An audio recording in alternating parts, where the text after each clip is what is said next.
할렐루야.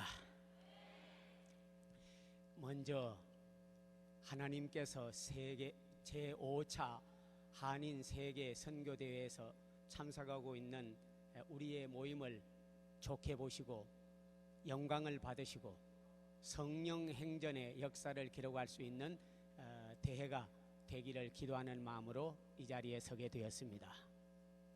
이번에 저희 교회에서는 65명이 참석을 했습니다.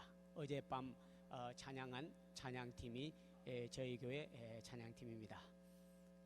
찬양을 위해서 금식하고 기도했고 또 저희 교회 성도들도 조를 짜서 기도를 하고 있습니다. 더욱이 저희 교회 성도들은 이번 대회 성령님이 나타나시고 또 찬양 중에 주님을 만나고 참석한 선교사님들에게는 큰 힘이 되고 영적 재충전이 되게 해달라고 기도하고 있습니다. 제가 맡은 특강은 에스겔서의 강해입니다. 선교의 목적은 한마디로 요약한다면 복음 전파와 하나님 나라 확장이라고 말할 수가 있겠습니다.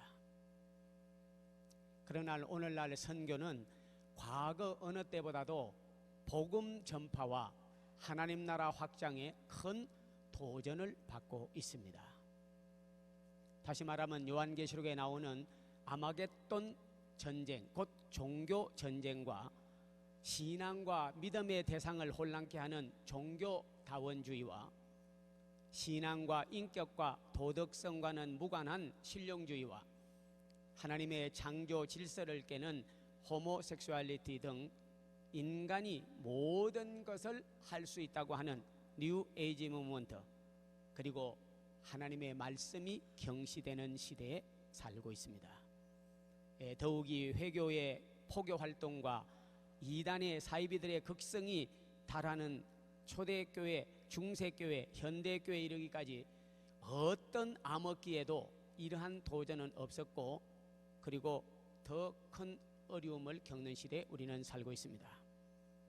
이런 도전에 가장 분명하게 해답을 주는 성경이 있다면 에스겔서일 것입니다. 본문에 의지하여 네 가지로 나누어서 함께 말씀을 나누고자 합니다. 첫째, 복음의 도전과 캐리그마. 둘째가 말씀 사역과 에스겔의 사명. 셋째, 주변 나라들의 도전과 하나님의 영권. 그리고 넷째가 타락의 결과와 미래 선교에 대한 새로운 제안으로 말씀을 드리고자 합니다. 첫째, 복음의 도전과 캐리그마입니다.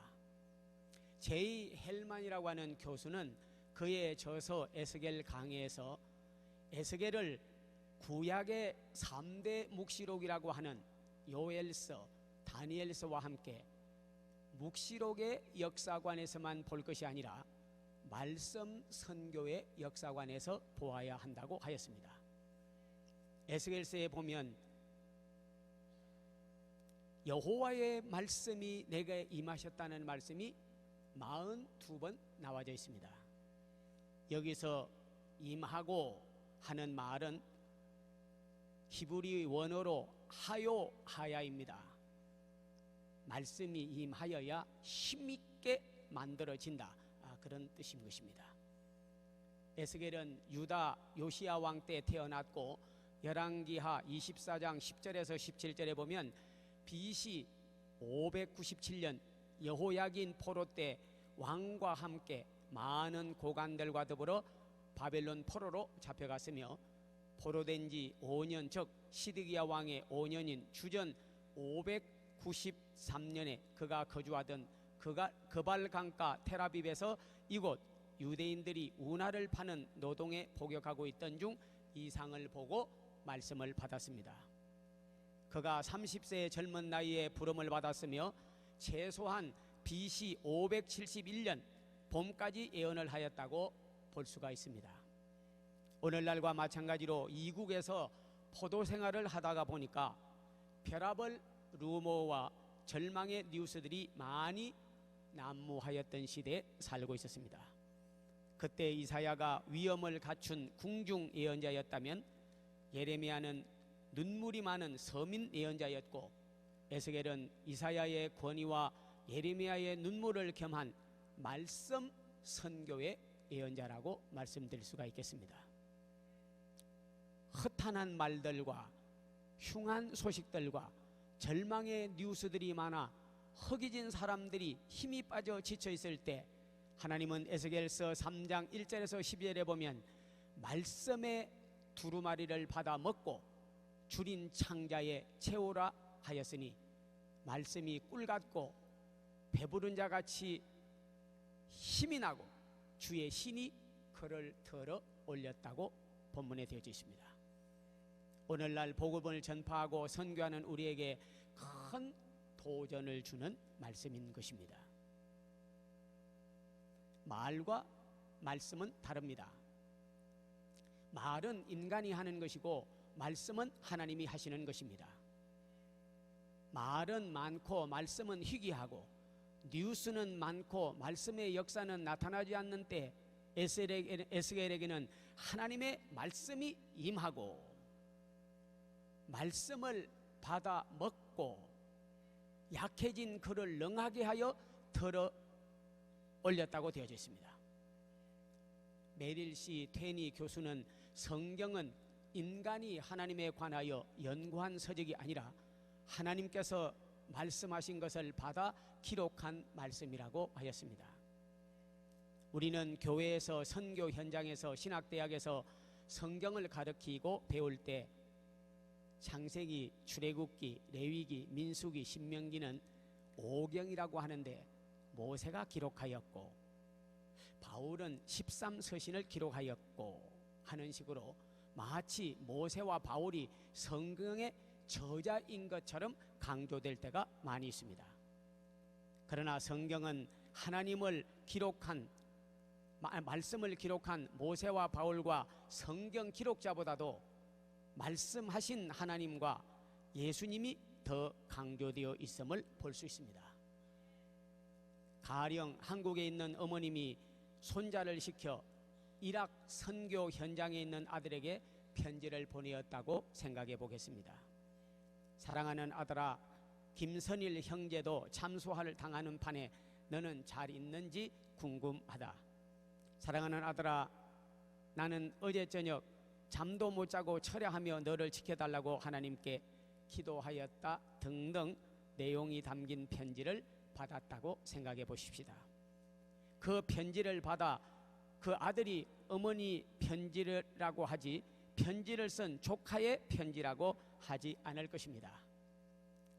쓰기는 할머니에게는 손자요, 그리고 편지를 받는 이에게는 조카였지만 그러나 쓴 사람보다 쓰라고 말한 어머니가 더 강조되어 있는 것이죠.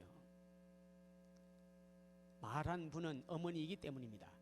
그래서 성경은 따바르 야훼가 레고 예수라, 따바르란 말은 말씀하였다는 뜻이고 야훼는 하나님입니다. 하나님이 말씀하여 가라사대 레고 예수스, 예수께서 말씀하여 가라사대, 하나님이 말씀하시고 모세와 그리고 바울은 기록한 것입니다. 기록한 사람보다 말씀하신 따바르 야훼, 말씀하신 예수님이 더 저자요 귀한 분임을 우리는 알아야 될 것입니다. 모세가 바울이 말씀하여 가라사대 하지 않았습니다. 그는 시키는 일을 했을 뿐이죠. 다시 말하면 하나님의 말씀의 사역자라고 볼 수가 있는 것입니다. 그래서 성경은 기록한 사람보다 말씀하신 하나님이 강조되어 있습니다. 그래서 칼빈이라고 하는 분은 기독교 강요에서 말씀의 기록자가 말씀하신 분보다도 강조되면 말씀 전하는 자는 마치 머비보셋의 왕자는 빠져나가고 포대기만 입고 업고 뛰는 요나단 집의 유모 같으며 칼은 빠져나가고 칼집만 가지고 전쟁에 나가는 다윗의 신하와 같다고 하였습니다. 실례를 들어보겠습니다. 어떤 미국 선교사가 일본 동경에서 선교를 하다가 선교에 실망하고 3년 만에 고국으로 돌아가고 말았습니다. 내가 없는 동안 선교부에서 새로운 선교사님이 오실 동안 예배를 드리며 성경 요한복음을 돌아가면서 읽고 성경 공부를 하고 있어라. 그리고 그 소식을 알려달라고 하였습니다. 1년이 지나 편지 한 통을 일본 선교지에서 받았습니다. 선교사님, 저희들은 말씀을 읽다가 예수님을 만나고 성령을 받고 모두 변화되어 전도도 하며 변화되었습니다. 가능하면 속히 한번 이곳에 오셔서 저희를 만나 주셨으면 좋겠습니다. 그리하여 반신반의하며 선교 현장을 다시 찾아갔을 때 그들은 말씀을 읽고 성경 공부를 하고 기도하다가 변화되어 있는 모습을 볼 수가 있었습니다. 그 후 그들은 교회와 신학교를 세우고 선교는 새 힘을 얻고 선교사님들과 함께 그들의 삶은 생기 있게 변화되었다고 합니다. 어느 사람보다 말씀 자체가 사역하고 선교한 것입니다. 선교 정책, 선교 이론, 선교 신학이 말씀의 우위를 차지하고 말씀이 뒷전으로 밀려나고 있는 시대에 살고 있습니다. 마치 알라바마 주에서 십계명이 새겨진 돌비를 법원 멀리에서 옮긴 것 같이, 사울이 언약의 법궤를 헛간에 방치해 둔 것 같이, 웃사가 법궤에 손을 대다가 죽은 것 같이 말씀을 멀리하고 방치하고 손을 대고 비평하고 하나님의 역사가 나타나지 않고 있습니다. 복음 전파의 방해와 도전이 외부에 있다기보다는 말씀을 소홀히 여기는 우리의 내부에 있다고 볼 수 있습니다. 에스겔서의 전체 흐르고 있는 큰 광맥은 말씀은 신앙과 생활의 제일 기준을 넘어서서 유일 기준이 되어야 된다고 하는 것입니다. 라틴어로 말하면은 프리마 레귤라 피데 라기보다는 졸라 레귤라 피데, 말씀이 신앙과 생활의 제일 기준을 넘어서서 유일 기준이 되어야 되는 것입니다.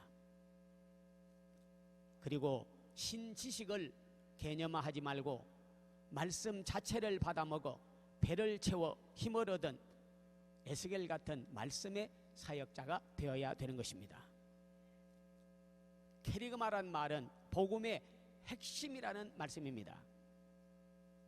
복음의 핵심의 공식을 만든다면 하나님의 말씀은 복음, 복음은 예수, 말씀은 곧 예수님이 되는 것입니다. 예수님 선교의 중심으로 말씀 제일주의가 자리를 잡아야 되는 것입니다. 두 번째로는 말씀 사역과 에스겔의 사명에 대해서 말씀을 드리고자 합니다. 코닐 교수는 에스겔은 이사야, 예레미야, 아모스 같은 예언자와는 달리 프리스틀리 프라펫, 곧 제사장 예언자였으며 포로된 절대 절망의 백성들에게 소망을 주는 말씀의 사명자라고 하였습니다. 아울러 에스겔서 37장에 보면 마른 뼈들에게 생기를 불어넣는 영목회를 한 사역자라고 볼 수 있습니다. 지금까지 교회는 두 전통을 이어받아 왔습니다. 하나는 예언자직 전통의 전송이요, 다른 하나는 제사장적 전통을 전성해 온 것입니다. 보통 예언자적 전성만 이어온 교회들은 리버럴 데알러지를 강조하였습니다. 신의 죽음의 신학, 해방신학, 민중신학, 정치신학이 강조되어 그들에게는 사회 정의, 휴먼 이퀄리티, 인권, 평등, 사회 구원이 강조되었습니다. 교회는 지구 밖에 있지 않고 세상 속에 있기 때문에 사회와 인간의 면을 다루지 않을 수는 없습니다. 그러나 교회는 세상을 복음으로 변화시켜야지 세상을 담거나 속할 수는 없습니다. 반면에 제사장적 전성을 이어받은 교회는 주로 정통신학, 보수신학, 성경신학, 절대계시 의존, 말씀의 모설 등을 강조하여 사회 구원보다는 영혼 구원을 더 강조하고, 세상이 변해야 사람이 웰빙하는 것이 아니라 사람이 변해야 세상이 웰빙될 수 있다고 강조하여 왔습니다. 그래서 제사장 전통은 이어받은 교회는 카리스마, 치유, 내적 변화 등을 강조해 오게 되었습니다. 한스 스미트라고 하는 교수는 에스겔은 예언자적 전통과 제사장적 전성의 어느 한 면에 치우치지 않은 이드오아가 아니라 양면을 잘 조화시킨 보스엔더의 사명자라고 하였습니다. 스위스에서 두 선교사를 한국으로 파송하였습니다. 한 선교사는 스위스를 한국 나라에 소개했습니다. 다른 한 선교사는 한국을 스위스에 소개했습니다. 한국의 나라, 국민성, 문화를 소개했습니다. 두 선교사의 사역은 완전히 달랐습니다.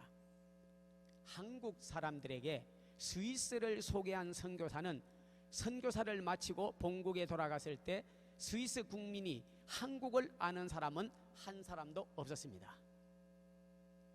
반면에 스위스 국민에게 한국을 소개한 선교사는 선교사역을 마치고 고국에 돌아갔을 때 많은 사람들이 한국을 알고 있었습니다. 이와 같이 예수 그리스도의 인성과 정의만을 신학적으로 소개하면 예수님의 사랑과 긍휼과 희생과 구원은 가리워지고 마는 것입니다.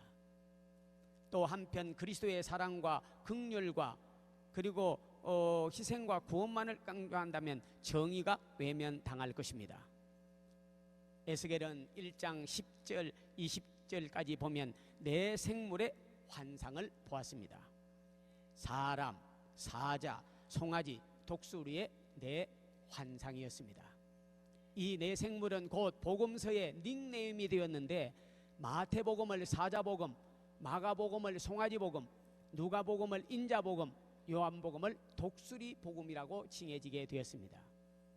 이는 마태는 예수님을 왕으로, 마가는 종으로, 누가는 인자로, 요한은 부활의 예수님을 나타내었기 때문입니다.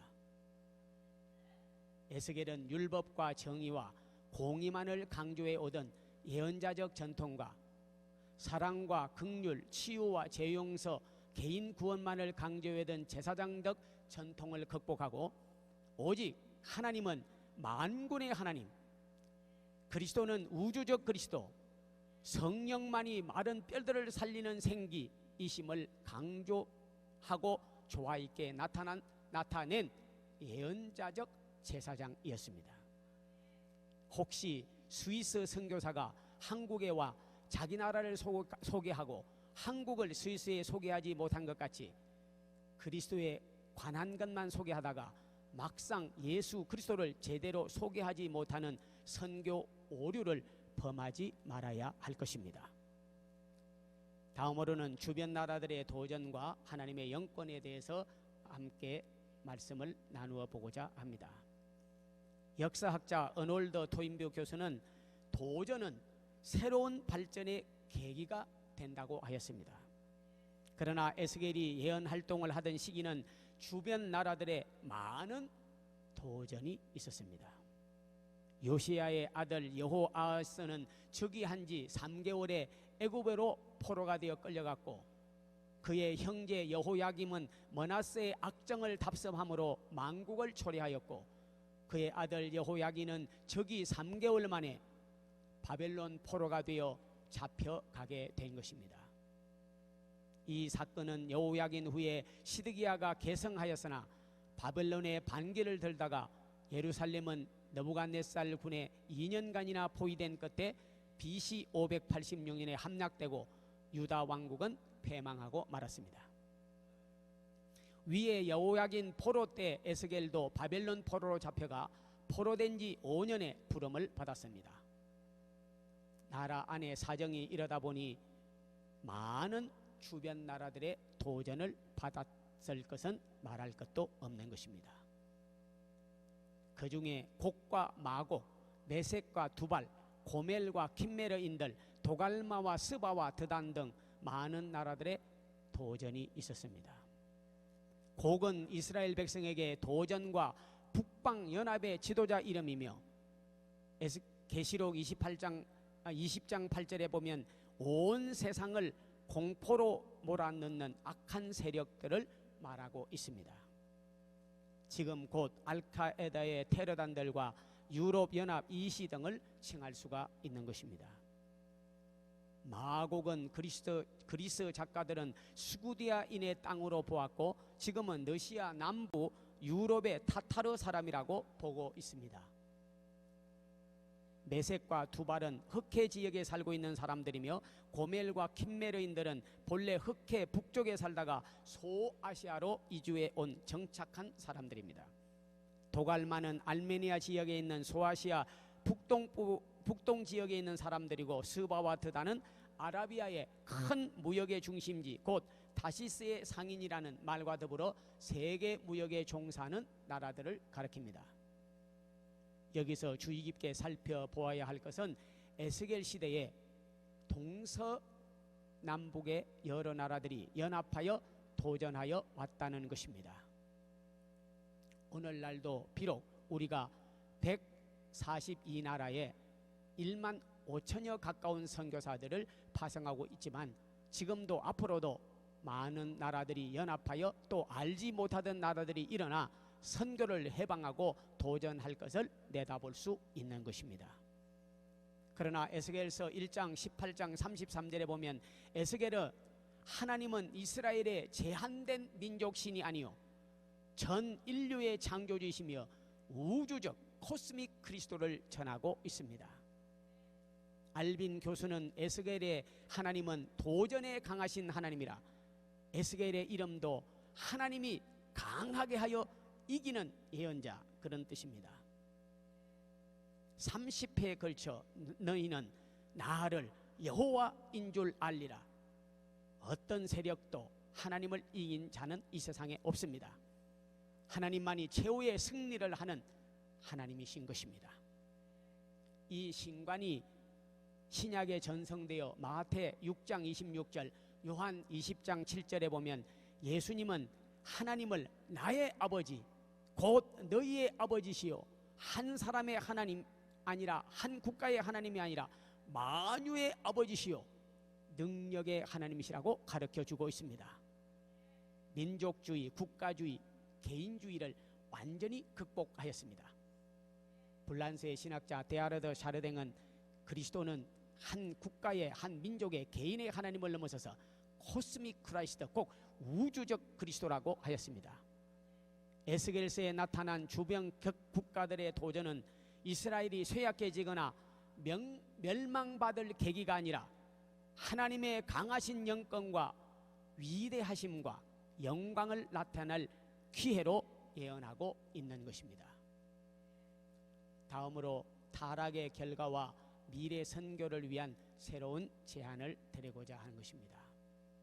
존 피러 랑게라고 하는 교수는 이스라엘의 절대 타락은 하나님이 새 역사를 시작할 때였다고 하였습니다.